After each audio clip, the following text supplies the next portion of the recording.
Hello guys, তোমরা সবাই কেমন আছো? আশা করছি ভালো আছো। আমি তো বেশ ভালোই আছি।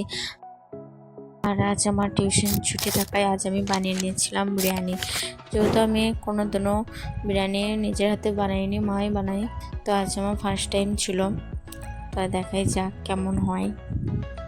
তো এদিকে আমি চালটা ভালোভাবে প্রথমে ধুয়ে নিচ্ছিলাম একবার। তারপর এদিকে ধোয়া হয়ে গেলে একটা পাত্রে জলটা ফেলে নিচ্ছিলাম। তারপরে এদিকে আবার ভালোভাবে জল দিয়ে পরিষ্কার করার পর আমি একটা পাত্রে চালটা ছেঁকে ছেঁকে তুলে নিচ্ছিলাম। তারপরে এদিকে আমার সবগুলো চালগুলো ধুয়ে ছেঁকে তুলে নেওয়া হয়ে যায়।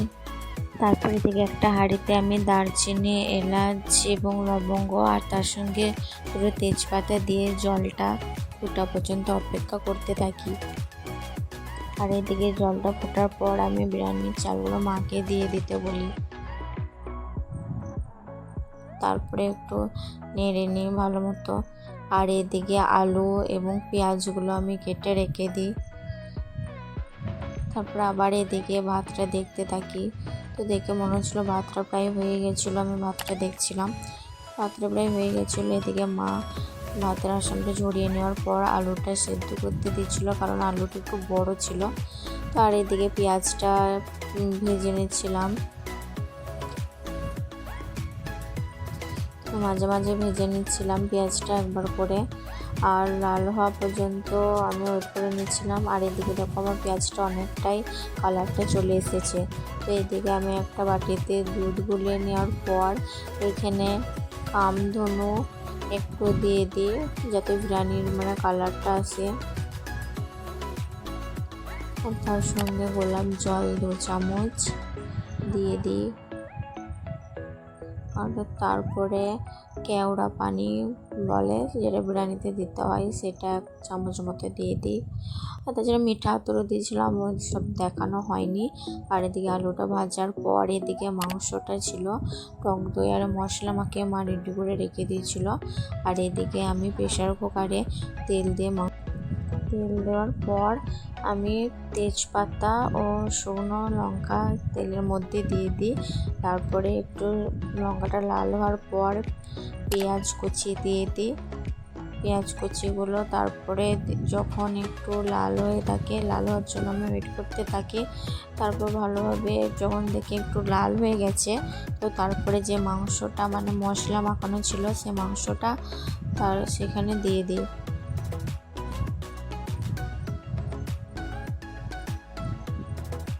তারপর মাংসটা দেওয়ার পর আমি ভালোভাবে নাড়াচাড়া করে নিই। আর এদিকে মাংসটা কষতে কষতে দেখো প্রায় হয়েই আসছিলো, কালারও ভালোভাবে বেরিয়ে গেছিলো। তো কাঁচা লঙ্কা আর 1 বাটি পানির মতো দিয়ে দিয়েছিলাম, বেশি পানি দিইনি, যেহেতু এটা বিরিয়ানির মাংস রান্না হচ্ছিল। আর এই পানিটা যতটা আছে তার থেকেও কমে যাবে। তো এদিকে আমি প্রেসার কুকারের ঢাকনাটা লাগিয়ে দিই, আর একটা সিটি দেওয়া পর্যন্ত আমি ওয়েট করে থাকি। তো এদিকে একটা সিটি অবশেষে দিয়ে দেয়। তারপরে মাংসটা তো সেদ্ধ হয়ে যাবে, তাই আমি গ্যাসটা অফ করে দিই। আর এদিকে মাংসটা রান্না হওয়ার পর দেখো কালারটা খুবই ভালোভাবে চলে এসেছিলো। আর এদিকে সেদ্ধ আলুটা হওয়ার পর আলুটা ভেজে নিচ্ছিলাম। তো ভাজার পর আলুটা কমপ্লিট হওয়ার পর এদিকে যে পাত্রে বিরিয়ানি করবে সেটাতে মা ঘি ঝরিয়ে দিচ্ছিল।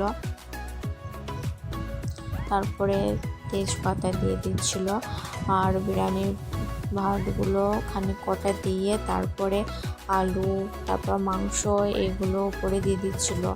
আর কিছু ভাত ছিল, সেগুলো এটা করার পর একটা রেসার তৈরি করার পর তারপরে আবার ভাতগুলো দিবে। আর এদিকে পেঁয়াজ রেস্তোরাঁরে দিয়ে দিচ্ছিল, যেগুলো ভেজে রেখেছিল। তারপর বিরিয়ানির মশলা, কাঁচা লঙ্কা, আর কী কী মশলা ছিল আমি অত নাম জানি না, ওগুলো দিয়ে দিচ্ছিলো। আর এদিকে দুধের সাথে যেটা মিক্স করে রেখেছিলো সে পানিটা দেওয়ার পর আবার ভাতগুলো দিয়ে দেয়। ও একইভাবে আবার আগের মতো রেডি করে নেয়। তো সম্পূর্ণ রেডি হওয়ার পর দেখো